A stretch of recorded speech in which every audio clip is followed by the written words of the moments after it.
இன்னைக்கு என்ன சமைக்க போறோம்னா சுட்ட கத்திரிக்காய் சட்னி எப்படி செய்யலாம்னு பார்க்கலாம் வாங்க.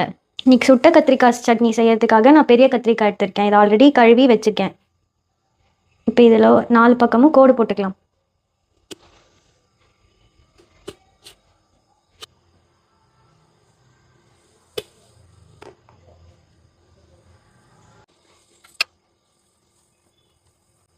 இப்போ கத்திரிக்காய்க்குள்ள பச்சை மிளகாவும் பூண்டும் வச்சு ரெடி பண்ணிட்டோம். இப்போ இதுக்கு மேலே எண்ணெய் தடவிக்கலாம். எண்ணெய் தடவின மாதிரி 2 தக்காளிக்கும் நல்லா எண்ணெய் தடவிக்கலாம். இப்போ எல்லாத்துக்கும் எண்ணெய் தடவி வச்சாச்சு. இப்போ கேஸ் ஆன் பண்ணி இதெல்லாம் சுட்டு எடுத்துக்கலாம்.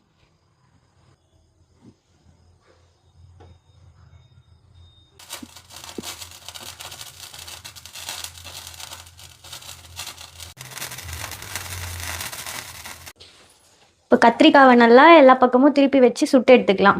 உங்கள் வீட்டில் விறகடுப்பு இருந்துச்சுன்னா இன்னும் ஈஸி. 10 நிமிஷம் அந்த நெருப்பில் இந்த கத்திரிக்காவை சுட்டு எடுத்துட்டிங்கன்னா கத்திரிக்காய் நல்லா வெந்து வந்துடும். இப்போ கத்திரிக்காய் நல்லா வெந்துருச்சு. நமக்கு பார்த்தாலே தெரியுது கத்திரிக்காயோட மேலே இருக்க தோல்லாம் நல்லா வெந்து உறிஞ்சி வந்திருக்கு. இப்போ இந்த ஸ்டேஜில் கேஸ் ஆஃப் பண்ணிவிட்டு கத்திரிக்காவை எடுத்து ஒரு பாத்திரத்தில் மாற்றிக்கலாம். அந்த பாத்திரத்தில் தண்ணி போட்டு வச்சுருக்கேன். இப்போ கத்திரிக்காவை சுட்டு எடுத்த மாதிரி நம்ம தக்காளியை சுட்டு எடுத்துக்கலாம்.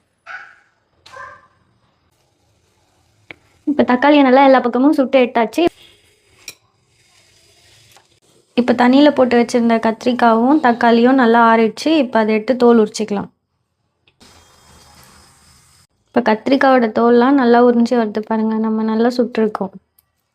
இப்போ தோல் உரிச்சதுக்கப்புறமா எல்லாத்தையும் நல்லா மசிச்சு எடுத்துக்கலாம். இப்போ கேஸ் ஆன் பண்ணி ஒரு கடாய் வச்சுக்கலாம். கடாய் சூடானதும் எண்ணெய் சேர்த்துக்கலாம். இப்போ எண்ணெய் சூடானதும் சீரகம் போட்டு பொரிச்சிக்கலாம்.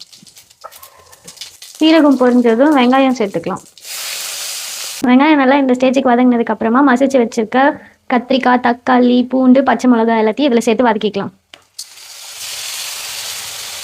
இப்போ கத்திரிக்காய், தக்காளி, வெங்காயம் எல்லாம் ஒன்று சேர்ந்து நல்லா வதங்கி வர டைமில் மிளகாத்தூள் சேர்த்துக்கலாம். கொஞ்சமாக தனியாத்தூள் சேர்த்துக்கலாம். கொஞ்சம் மஞ்சத்தூள் சேர்த்து நல்லா வதக்கிக்கலாம். இப்போது தேவையான அளவு உப்பு சேர்த்து வதக்கிக்கலாம். பச்சை வாசனைலாம் போனதுக்கப்புறமா கேஸ் ஆஃப் பண்ணி சுட்ட கத்திரிக்காய் சட்னியை இறக்கிடலாம். இப்போ சுட்ட கத்திரிக்காய் சட்னி ரெடி. நீங்களும் உங்கள் வீட்டில் செஞ்சு பார்த்துட்டு டேஸ்ட் எப்படி இருக்குன்னு கமெண்டில் சொல்லுங்கள்.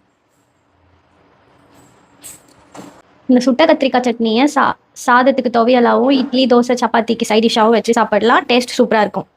இதை நீங்களும் உங்கள் வீட்டில் ட்ரை பண்ணுங்கள். இந்த வீடியோ பிடிச்சிருந்தா லைக் பண்ணுங்கள், ஷேர் பண்ணுங்கள், கமெண்ட் பண்ணுங்கள், மறக்காமல் சப்ஸ்கிரைப் பண்ணுங்கள்.